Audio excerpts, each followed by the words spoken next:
So let's start looking at mechanisms of moral disengagement. Bandura maps out several levels at which moral disengagement unfolds. Let's start at the locus of language. Bandura posits that agentless passive language can, quote, disappear the agent responsible.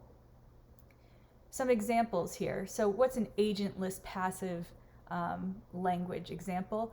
It is required that visitors wear masks. Masks are required for visitors. And for both of these, who is actually requiring that visitors wear masks is omitted entirely. By contrast, active language identifies the agent. For example, Ithaca Coffee Company requires that visitors wear masks. Here, who's responsible for asking people to wear a mask is made explicit.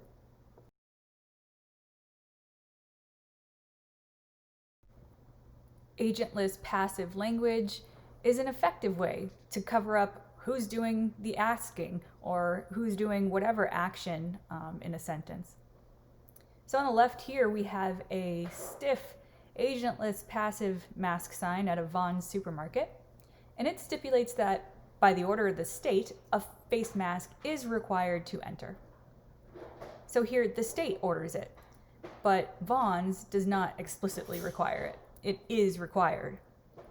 Vons is seeking to shift responsibility for the mask mandate in that store off of them and onto some higher level authority. Check out this other grocery store's sign. It stipulates that in accordance with King County directives, we are asking all customers to wear a face covering or mask. It's obvious from this colorful, fun sign that the store is requiring masks starting May 18th on the sign. But here they're taking responsibility for the mandate with the active voice, with the word we there. It's an empirical question, but say these signs are equally effective in getting people to wear a mask. Do you think that customers who encounter the sign on the right would be more likely to think they're choosing to wear their masks, whereas the customers on the left might be more likely to think they're being forced to wear their masks? This kind of question can be posed through the lens of moral psychology. For example, will people be more likely to protect others in the grocery store by wearing their mask if the grocery store crew explicitly asks them to, or if they are informed that it is a requirement? If active directives increase compliance in this context, that's relevant to how we understand safety practices in service of prosociality. There are other ways that language can be used to shift responsibility off of the agent who is responsible. Similarly, the agent-patient switch can affect how we perceive the responsibility and blameworthiness of both of the people involved in a immoral event. Here, we move the patient in the sentence to the agent position, the subject position in the sentence. The agent and the patient, by definition, are the doer and the recipient of what is done in a sentence with a transitive verb. So for example, Hans killed Timothy. Hans is the agent who killed Timothy, the patient. We can describe this event differently by switching the agent and patient and using the passive voice. Timothy was killed by Hans. Does this matter to how we think about Hans and Timothy's responsibility for the killing? In fact, research indicates that in sentences that describe immoral events, when patients are placed in that agent position, the subject position, through the passive voice like this, victims are more likely to be considered responsible to some degree for the immoral events, like including killing. They're also more likely to be considered the cause of the killing and blameworthy for it. So one way that people morally disengage when describing immoral acts performed by people they wish to exonerate, to get off the hook, is to subtly shift some responsibility to the victim through this language move. It's a feature of the nuts and bolts of language that entities that are in the agent position are just inferred to be more causal and more intentional. Another language move that enables moral disengagement is using terms that have multiple meanings. This can obscure a speaker's true beliefs and intentions. This is because some words carry both a moral and a non-moral meaning, and using these words introduces some uncertainty about whether the event implied was morally relevant or not. For example, one could replace Jimmy was murdered with Jimmy was wasted.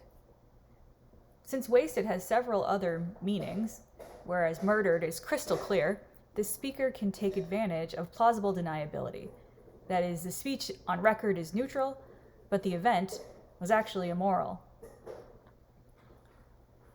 For death, there are many words for death that have neutral meanings as well. So besides wasted, there's departed, which could also mean someone took off on a trip. There's expired, which can just mean invalid when referring to objects. Past could indicate someone died or that someone decided to forgo their turn. Wiped out, of course, can mean murdered, but it can also just mean tired. The point here is that using words with clear moral and non-moral meanings introduces uncertainty into your communication. It might make for more colorful language, but it obscures meaning. The use of metaphor similarly introduces conceptual ambiguity and enables moral disengagement. For example, staying with death, one could say, his number was up. You saw a lot of creative death metaphors, I'm sure, if you've ever seen The Godfather. Famously, he's sleeping with the fishes, meaning he was killed and his body disposed in water. Maybe you're thinking, anyone could tell that these words or metaphors mean that a person's dead if the context is right.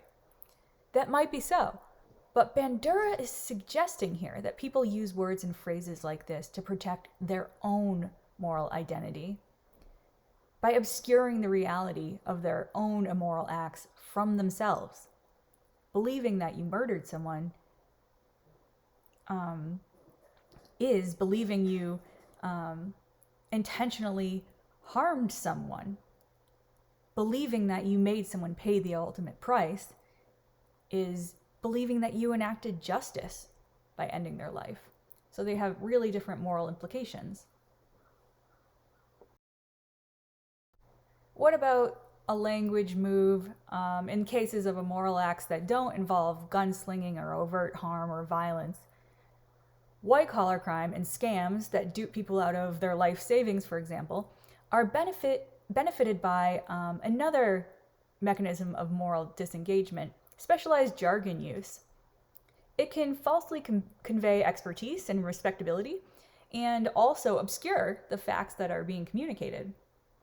For example, if I wanted to sell a fake supplement on the home shopping network to people concerned about getting older, I might back up a general claim about the supplement that it reverses age-related deficits in the brain with some kind of jargon-filled explanation the person can't understand.